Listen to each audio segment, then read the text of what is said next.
অনেক বাবুর দেখা যায় যে ঠান্ডা জ্বরের পাশাপাশি অনেক বেশি শ্বাসকষ্ট হয় অথবা অ্যাজমাজনিত সমস্যা থাকে।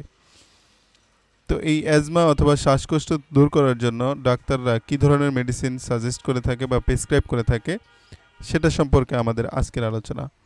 আপনারা দেখছেন মেড রিভিউ মানে মেডিসিন রিভিউ। মেডিসিন সংক্রান্ত আলোচনা নিয়মিত পেতে চ্যানেলটি সাবস্ক্রাইব করে রাখতে পারেন। সিজন পরিবর্তন হয়ে শীতকাল চলে এসেছে। বর্তমান এই সময়টাতে বাচ্চাদের ঠান্ডা জ্বরের পাশাপাশি হাঁপানি অথবা অ্যাজমাজনিত সমস্যা অনেক বেশি লক্ষ্য করা যায়।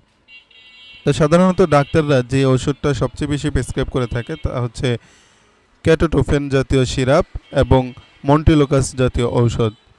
তো এখানে আপনারা দুইটা মেডিসিন দেখতে পাচ্ছেন, একটা হচ্ছে টোফেন সিরাপ যেটা বেক্সিমকো ফার্মাসিউটিক্যাল প্রস্তুত করে থাকে, আর একটা হচ্ছে মোনাস 4, এটা একমি ল্যাবরেটরিজ প্রস্তুত করে থাকে।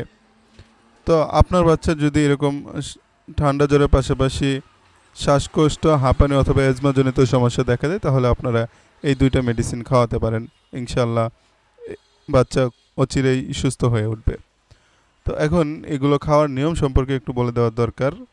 বাচ্চার বয়স যদি 6 মাস থেকে 2 বছর অথবা 5 বছর হয়ে থাকে সেক্ষেত্রে এই মোনাস 4 ট্যাবলেটটা দিতে পারেন। এটি একটি চুয়েবল ট্যাবলেট, অর্থাৎ এটা চুষে চুষে খেতে পারবে।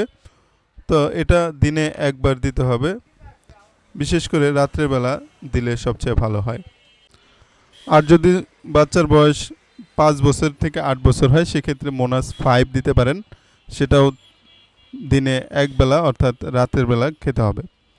পাশাপাশি এই টোফেন সিরাপটি বাচ্চাকে 2 বেলা দিতে হবে, 1 চামচ করে সকালে এবং রাতে ভরা পেটে।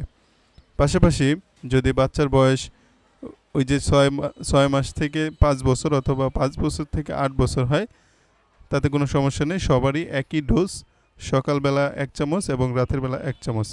এভাবে করে আপনার বাচ্চা যতক্ষণ পর্যন্ত সুস্থ না হচ্ছে অথবা মোটামুটিভাবে শ্বাসকষ্ট দূর না হচ্ছে ততক্ষণ পর্যন্ত খাওয়াতে থাকবেন।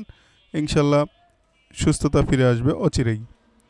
তবে যদি দেখা যায় যে এগুলো খাওয়ার পরেও ভালো হচ্ছে না সেক্ষেত্রে হয়তোবা আপনার বাচ্চার নিউমোনিয়া বা এ ধরনের সমস্যা হতে পারে। অবশ্যই হসপিটালে নিয়ে যাবেন।